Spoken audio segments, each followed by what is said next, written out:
Olá, eu sou a Andréia Quintão, obrigada por estar comigo aqui no canal. Se você ainda não se inscreveu, convido a fazer isso agora. E não esquecer de acionar o sininho das notificações para que você possa receber esse conteúdo assim que ele for postado por aqui. Obrigada por estar acompanhando essa playlist transformadora dos segredos que vão mudar a sua vida. Não tenho dúvida de que Blair teria sido surdo-mudo a vida inteira se sua mãe e eu não tivéssemos conseguido trabalhar somente como fizemos. O médico que fez o parto dele nos confidenciou que ele poderia nunca vir a ouvir e a falar. Na idade adulta, Blair foi examinado pelo Dr. Ivan, um conhecido especialista nesses casos.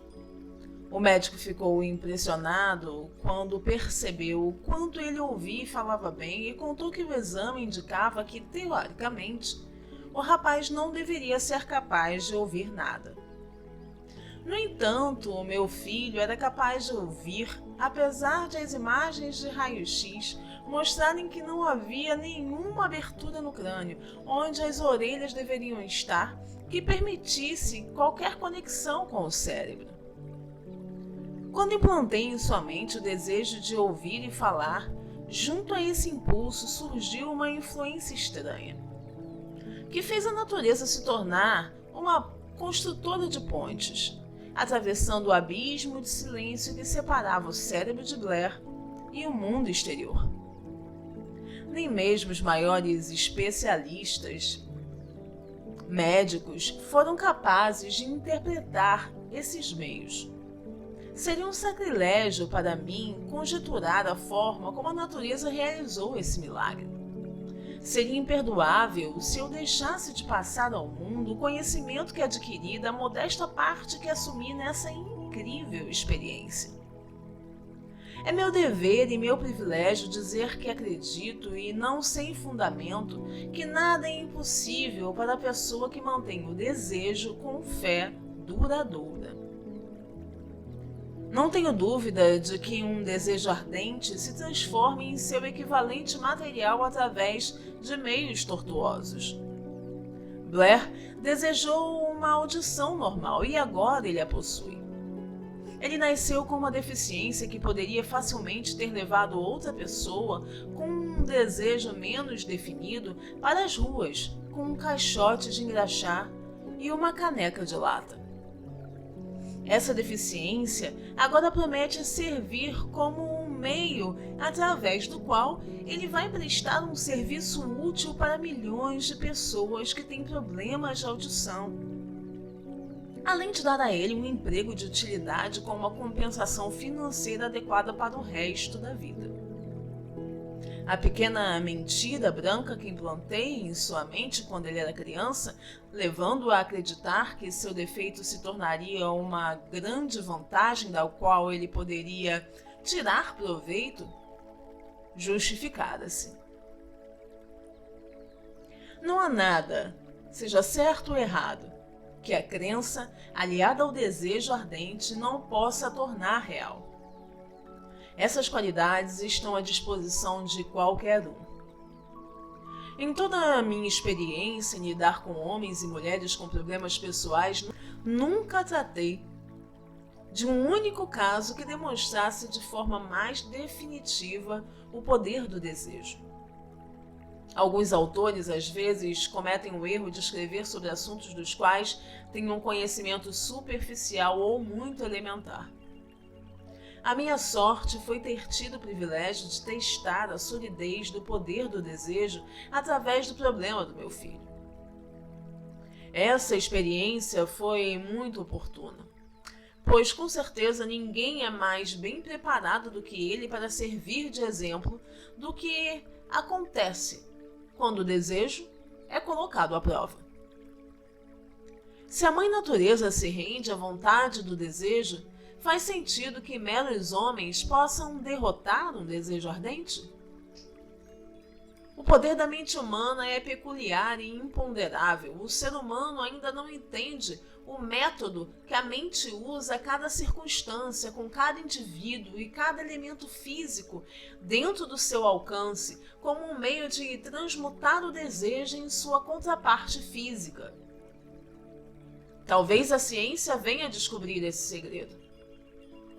Implantei na mente do meu filho o desejo de ouvir e de falar como qualquer pessoa sem deficiências ouve e fala. Esse desejo agora se tornou realidade. Implantei em sua mente o desejo de converter sua maior deficiência em sua maior vantagem. Esse desejo foi realizado. Não é difícil descrever o modus operandi por meio do qual esse resultado surpreendente foi alcançado.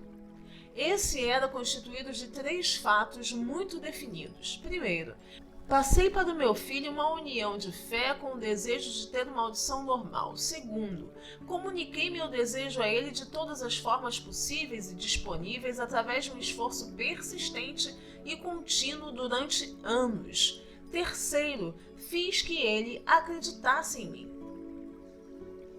Acredito no poder do desejo apoiado pela fé, porque vi esse poder fazer com que pessoas de origens humildes ascendessem a posições de poder e riqueza.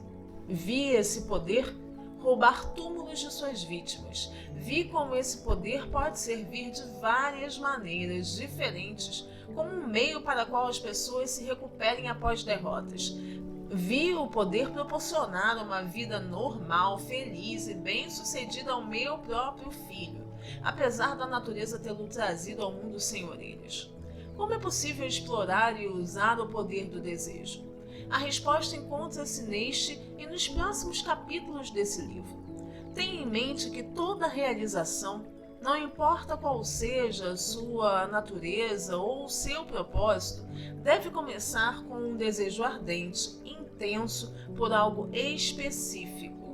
Através de algum princípio desconhecido e poderoso de química mental, a natureza envolve-se no impulso do forte desejo, aquele algo que não reconhece o impossível e não aceita a derrota.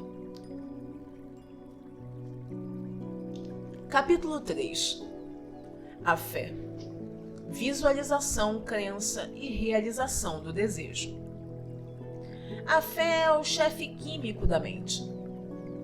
Quando a fé é combinada com a vibração do pensamento, o subconsciente instantaneamente capta essa vibração, transforma-a em seu equivalente espiritual e o transmite para a inteligência infinita. Por exemplo, o caso da oração. As emoções da fé, do amor e do sexo são as mais poderosas de todas as grandes emoções positivas. Quando as 3 são misturadas, elas têm o efeito de colorir a vibração do pensamento de tal maneira que este alcança de modo imediato o subconsciente. Lá, ele é modificado para sua forma espiritual equivalente, a única forma que induz a uma resposta proveniente da inteligência infinita. O amor e a fé são fenômenos psíquicos e estão relacionados ao lado espiritual humano. O sexo é puramente biológico, estando relacionado apenas à parte física. A mistura ou a combinação dessas 3 emoções tem o efeito de abrir uma linha direta de comunicação entre o finito, o pensar da mente humana e a inteligência infinita. Como desenvolver a fé? A fé é um estado de espírito que pode ser criado ou induzido por meio da repetição de afirmações para o subconsciente ou de instruções através de autossugestão. A título ilustrativo, considere qual é a sua finalidade presumida ao ler esse livro. Naturalmente, o objetivo é adquirir a capacidade de transmutar o impulso do pensamento intangível do desejo em sua contraparte física, que é o dinheiro. Ao seguir as instruções referidas nos capítulos sobre autossugestão e o subconsciente, qualquer pessoa pode convencer o subconsciente de que acredita que vai receber aquilo que pediu. e o subconsciente agirá de acordo com essa crença. A crença, por sua vez, será transmitida por ele de volta para você na forma de fé, seguida de planos definidos para a obtenção do que a pessoa deseja. O método adotado pelas pessoas que desenvolvem a fé, onde esta já não existe, é muito difícil de descrever. Na verdade, é tão difícil quanto seria descrever a cor vermelha para uma pessoa cega que nunca viu nenhuma cor. A fé é um estado de espírito e pode ser desenvolvida, porém, ela se desenvolve de forma voluntária e para isso é necessário que antes se adotem os 13 princípios. A repetição do envio de ordens ao subconsciente é o único método conhecido para o desenvolvimento voluntário da emoção da fé. Talvez o significado possa ficar mais claro com a explicação a seguir sobre a maneira como indivíduos se tornam criminosos. De acordo com as palavras de um criminologista famoso, quando as pessoas têm um primeiro contato com o crime, elas o abominam. Se continuam em contato com o crime por pouco tempo, elas se acostumam e o suportam. Se elas permanecem em contato com o crime por um tempo suficientemente longo, elas finalmente o abraçam e passam a ser influenciadas por ele. Isso equivale a dizer que qualquer impulso de pensamento transmitido repetidamente para o subconsciente é por fim aceito e colocado em prática, sendo transformado em seu equivalente material pelo procedimento mais prático disponível. Relacionado a isso, considere mais uma vez a afirmação: todos os pensamentos se transformarão em emoção, em função de sentimento, e combinados com a fé, começam imediatamente a se transformar em seu equivalente material. As emoções, ou a parte dos sentimentos, dos pensamentos, são os fatores que dão vitalidade, vida e ação aos pensamentos. As emoções da fé, amor e sexo, quando combinados com qualquer impulso de pensamento, dão um poder de ação maior ao pensamento do que qualquer dessas emoções isoladamente. Os impulsos do pensamento que podem alcançar e influenciar o subconsciente não são apenas os combinados com a fé, mas também aqueles combinados com quaisquer emoções positivas ou negativas. Depreende-se dessa afirmação que o subconsciente transforma o impulso de pensamento de natureza negativa ou destrutiva tão facilmente quanto de natureza positiva ou construtiva em seu equivalente material. Isso explica o fenômeno que tantas pessoas vivenciam, conhecido como desgraça ou azar. Há milhões de pessoas que acreditam estar condenadas à pobreza e ao fracasso devido a alguma estranha força, a qual creem não ter controle. Elas são as criadoras da própria desgraça, por causa da crença negativa, que é captada pelo subconsciente e convertida em seu equivalente. Esse é um momento adequado para sugerir mais uma vez que, ao transmitir a seu subconsciente qualquer desejo que queira converter em sua contrapartida física ou financeira, qualquer pessoa pode se beneficiar de um estado de expectativa ou crença, e a transmutação realmente acontecerá. A crença ou fé é o elemento que determina a ação do subconsciente. Não há nada que impeça as pessoas de enganar o próprio subconsciente ao lhe dar instruções por meio de autossugestão, da mesma forma que enganei o subconsciente do meu filho. Para tornar mais realista esse ato de enganar, quando se recorre ao subconsciente, é preciso apenas agir como se já tivesse de posse do elemento material demandado. Através do meio mais prático e direto disponível, o subconsciente vai transmutar em seu equivalente físico qualquer ordem que lhe seja dada em um estado de crença ou fé. Com certeza, a partir de então, terá sido criado o ponto de partida para que seja possível, através da experimentação e da prática, adquirir a capacidade de combinar a fé com quaisquer ordens dadas ao subconsciente. A perfeição vem com a prática. Não pode vir simplesmente da leitura das instruções. Se for verdade que uma pessoa pode se tornar criminosa por associação com o crime, e isso é um fato sabido, também é verdade que uma pessoa pode desenvolver a fé sugerindo voluntariamente ao subconsciente que ela tem fé. A mente vem finalmente assumir a natureza das influências que a dominam.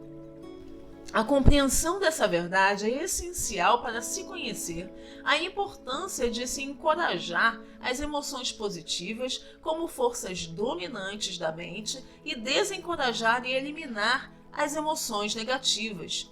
Uma mente dominada por emoções positivas torna-se uma morada favorável para o estado de espírito conhecido como fé. Uma mente bem dominada pode, à sua própria vontade, dar instruções ao subconsciente, que vai aceitar e agir de forma imediata.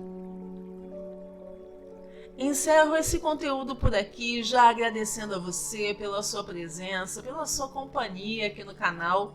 Se você ainda não deu um like nesse vídeo, peço que dê um like, deixe o seu comentário e compartilhe se esse conteúdo é um conteúdo que te agrada e que vá favorecer a outras pessoas. Obrigada e até o próximo vídeo. Tchau, tchau!